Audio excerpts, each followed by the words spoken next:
Um, I'm, I'm thrilled that Denise is here. I remember Jeffro saying to me, oh, well, you really need to meet Denise Cooper. And I went and I Googled you and I saw some of your talks and I was like, oh my God, I love this woman. I'm so lucky.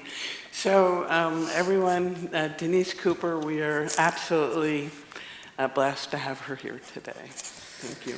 Hi there. I'm not going to go into the whole story of how I came to open source because it's actually documented on my Wikipedia page, so you guys can go look. But I will say that I helped run the open source initiative, which is the guardian of the open source definition, decides what is or isn't an open source license, for 10 years. So although I'm not a lawyer, I sort of play one on TV for that one narrow thing. So if Mike is gone and you have a burning licensing issue, you can at least ask me and I may have an idea. That's a pretty white slide. So while that's going on, I am going to talk to you about what open source is. How many of you already think you know what open source is? Good, that's excellent. That represents 20 years of people like me doing talks like the one I'm about to do.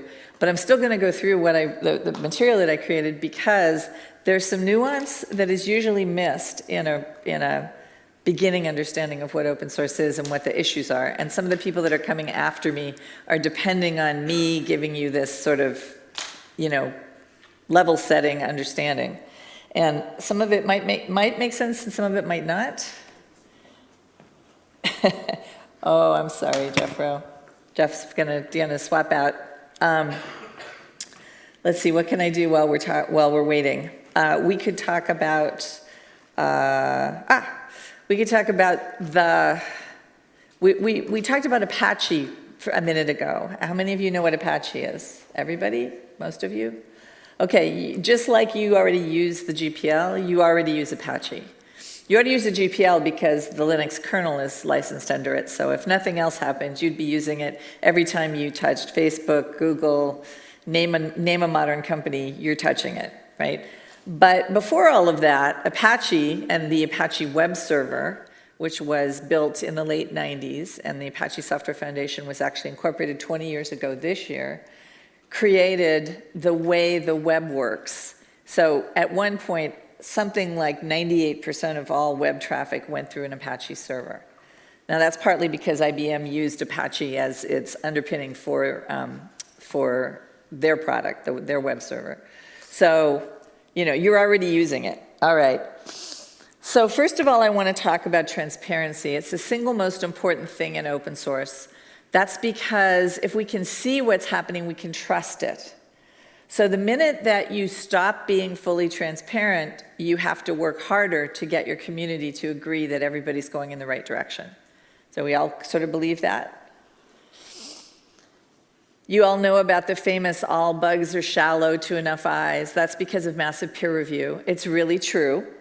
So it's really true that open source software is better read, better surveilled. Now, some people who are used to old-fashioned security think that means that they're at risk because bad people can see the code and maybe even put things in the code that nobody wants. The truth is, and I actually asked Whitfield Diffie, who used to be my colleague at Sun, created RSA encryption, which we all use every time we buy something on the web, which was inherently more secure. And he said, well, first of all, there's no basis to say that either of them is a winner just based on the strategy. But if you look at how fast open source code is patched compared to proprietary code, just that alone should tell you that open source is more secure potentially. Of course, because all of the installs are distributed, getting people to add that patch is a problem, worldwide, and there's no advantage to the proprietary side of that. But you have the opportunity to have more secure stuff if you do open source. This is one that most people miss: enlightened self-interest. Why do we do open source? Why in the 80s did people give up their free time to build this stuff? It was enlightened self-interest. That means we're not angels, we're not altruists, we don't want to save the world. There's something that we're getting from doing it. And when you are creating your community, you have to include enlightened self-interest in your plan, because that's what keeps people involved. If you give people ownership, ownership comes from participation in open source. So if you let them participate so that their work, they have a stake in the fight, that's how you build community. So do not forget enlightened self-interest. It's really an important thing. And then, of course, the right to fork. Everybody's afraid of the right to fork, but let me tell you, it's really hard to make a fork work. It's hard. I was involved in saving the Node community from itself because it forked and, of course, had to choose a different brand name. And so then they were going to somehow make that brand name just as popular as, you know, the previous 10 years of developing Node had created a brand for Node. And we convinced them that was a suicidal move and that maybe they should figure out how to play nicer with the factions in the community they were having trouble with. And that has worked. So as scary as forking is, it's not actually the thing you think it is. But it is also what keeps people of total ethics involved, is the ability to say, okay, I don't like the way that's being used, so I'm going to try the way that I think it should be used. And very occasionally those forks have been really instrumental in improving a whole industry. So don't be afraid of forking. All right, types of governance. First of all, there's benevolent dictator for life. All of these dudes, notice they're all white dudes. These are all benevolent dictators for life, and I'd be happy to tell you who they all are. Some of them are European, some of them are not. This was the original model. People following a single person who had a strong vision, was able to articulate it, and was probably also a coding god. This is actually falling out of favor now. This is less and less possible to sustain. There's a guy in this list, where did I put him? At the bottom left, that's Guido van Rossum. He wrote Python. He just retired. He's out of it. I mean, he's still on an advisory council, but he's no longer leading anything. He's a retired gentleman now. And he did not say, and this person here is your new dictator, because it's very hard to transfer those rights. So that's one model. Another model is lazy consensus, like people have when they're trying to get a job done together. They don't stop and vote, because that would keep them too slow. They generally assume agreement. But if somebody does something that's just wrong, the rest of the boat's going to go, hey, sit down, or whatever they're doing that's wrong. That's lazy consensus. So assume goodwill, assume that you're right, but be prepared to step back if the community tells you you're wrong. This is how Apache works. And Apache has worked this way for a really long time. Then there's democratic majority. There's always an idea that voting would be a better option because it works so well in government, doesn't it? Right, this is why it doesn't work. So, but it has been tried, and I'll just tell you it doesn't work very well, all right? And then there's open, which is a relatively new idea. Node is an open project. That's the idea that you should optimize for contribution, so you do away with a lot of the checks and balances that are in an older version like Apache. So the Apache Software Foundation has some very specific advice about how to balance all of the tensions of running a governance model, but definitely open is the far left right now. And there are some very fast-moving projects like Node that are showing that it has some promise. But you have to have everybody kind of aligned in your community so that you can go open, and it's going to be a while before you guys get there. There's way too much money involved in your world for this to be a good first cut. All right, points of coordination. First of all, who's writing what, right? So if you are going to come up with, if you're going to follow my advice and come up with a baseline architecture, which it sounds like you are, that there are pieces that plug into it, sometimes you're going to have competing versions to try to solve the same problem. And you'll have to decide as a community, maybe by seeing who has the most uptake, which one is going to win. At one point at Apache is where XML was basically standardized, de facto standardized. And there were two competing companies, IBM and Sun. Sun had all the creators of XML on their side, and IBM had all the implementers of XML on their side, and IBM's won. And that's why you don't know much about WSDL anymore, but you know a lot about SOAP. That bake-off happened in the clear, and there was no problem. No company fell over, no company lost stock points because of it, because the focus was on making the technology work. Then there's achieving quality. Just because all the eyes are looking at the bugs doesn't mean that you're achieving quality. You have to make that part of your community underpinning. Quality is important to us. We're not going to release XYZ feature or planned thing until we reach a certain threshold of quality. Modern development methods mean using test-driven development anyway. I advise you to do that because you're starting from scratch, you might as well. Right, so that might mean if you're thinking about donating something to the foundation, you have to go figure out the test harness first. That's worth doing. All right, and then there's the problem of security. I started telling the story before about Whit Diffie. Basically, everything you know about security is probably wrong if you're over a certain age. Loose lips no longer sink ships. It's a different problem space now. And so being willing to allow your security to work the way some of the most important software in the world works is probably worth doing, even though people in your defense organization are going to freak out about that, okay? Then there's release management. How the heck are we going to release this software? Well, most open source software is in continuous release, but it is possible, and there are many large projects that have done this for years, to create milestones.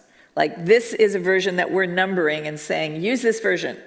It's really common to create a stable version and an experimental version that's got all the features that are coming next with a use at your own risk rule there, so that your research departments can figure out what's coming and get ready while you're using something that's more stable, okay? Then there's contributing upstream. You just heard quite a bit about that. You definitely want to contribute upstream. You do not want to create pockets of different software that you have to hand maintain. Trust me, I've seen that movie. Literally every company that adopted Linux at the beginning used their own distro or a specific distro that they were supporting. And the bake-off down to the 2 or 3 distros that everybody uses now was expensive and painful for the people that had to go there. So my advice is figure out how to plan for the upstream canonical version to be the one that you pull from and that you mainly put your changes back into. And then there's the org management. How are we going to keep this thing working so everybody thinks it's safe and fair and we don't have a faction that runs off and does something else?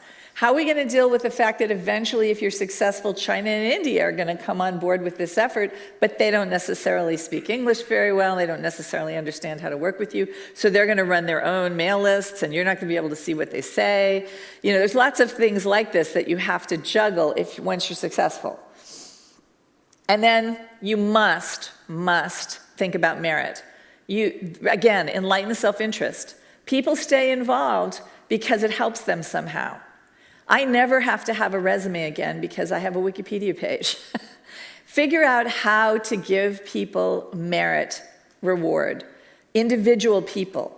And it's important that individuals become the people in your org, right? It's not the companies. The companies are important, but it's the individuals because they're going to change jobs. You just saw Nithya's journey. I've changed jobs a bunch of times too, but I'm always myself everywhere I go. That's how open source works. And that enlightened self-interest thing means that it's got to come back to the individual. And that'll be interesting to struggle with. You don't want to hide your developers, by the way. You don't want a commit bit at a corporate level. They need to be able to build their own reputation within your organization. If you can't keep them as your employees, by making them happy employees, then that's your problem. You don't want to try to make them obscure employees also. All right, now, non-negotiable. You cannot not do these things. First of all, you must use an OSI-approved license. You cannot add extra clauses onto the license without sending it back through the OSI for reconsideration. You cannot, for instance, as Facebook found out with React, decide that you want to thwart patent trolls with a special license. That's additional obligations that Apache cannot pass on, therefore it cannot happen, right? And they changed it. It took a while to convince them, but they changed it. Again, it gets 2 slides because it's the most important thing.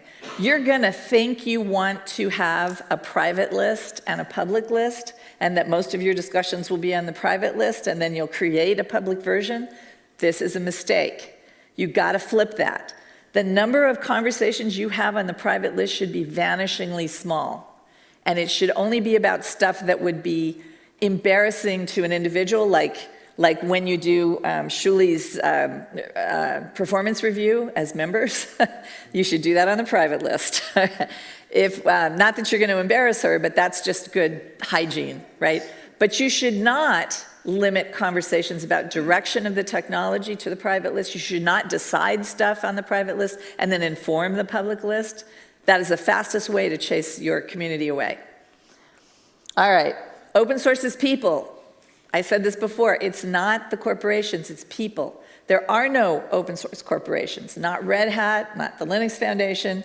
There are open source people who are treated well by their organizations. And that's really how it works. I know it sounds crazy if you're a traditional employer, but think of it like researchers. They might work at a specific school, but they might change schools if it's more interesting to do the research in a different place. At the end of the day, they're filing under their own names, their own reputation. That's how this works too, okay? We are not fungible resources, open source people. That means you cannot just plug us in. We're not good cogs in a wheel. We tend to be people who break that.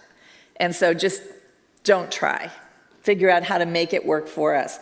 This is about us changing the way that engineering worked. Before we started open source, the predominant company was Microsoft. And Microsoft was very good at creating fungible resources. When I worked there, Bill Gates woke up one day and realized there was an internet. It's a long story how he missed it, but anyway, realized there was an internet and that he must have an answer for what are you doing about the internet. And he turned to the Hotmail team, which was, you know, a few hundred people, and said, okay, you're all internet people now. Please change your business cards. Go forth with the internet now. He could do that because of the way he ran Microsoft. We don't work that way. We work on stuff we care about. We police open source through public protest. That's why the Chatham House Rules is so important in these conversations, because we absolutely take people to the mat in the public sphere. We try first to have a quiet backroom conversation with Facebook, for instance. By the way, we don't like this clause. This is why we don't like it. We're absolutely going to have to pressure you to change it unless you're going to be reasonable. Could we talk about it first? They said no. The next stage was Apache saying, okay, we're pulling all React projects because they've got this license. And lo and behold, they changed it. But they could have just listened to us. You know, that would have been better. And my single biggest piece of advice, focus on the tech. If you stop focusing on how everybody's going to co-opete and what share everybody's getting and just make the pizza bigger and better, everybody gets the slice that they deserve, right? Don't try to fight out your business battles on that stage. Focus on the technology. To the extent that it doesn't matter what company a given contributor is coming from. You might even have trouble remembering what company they work for now, but you know who they are. Focus on the technology, and that's how you get there. All right, so what to do if all of this feels uncomfortable? First of all, figure out what the secret sauce is. You all know what your secret sauce is. It's probably not the grid itself. It's probably not the digital switch that makes all of this happen. There's probably something else that's your secret sauce, right? You make the pizza bigger by giving everybody the same basic tools, leaving room for improvements, hoping that those improvements will make it back, and in fact, sometimes pressuring or agitating for those improvements to come back, but mostly letting everybody do their own thing because you all know where the secret sauce lives, okay? Collaborate on an architecture. It sounds like you're already doing this, but this is a good idea. That doesn't mean that you have a plan for whose piece is going to be in each of the blades and spokes, but understand the big picture so you know where you fit in it, right? And then take the real plunge.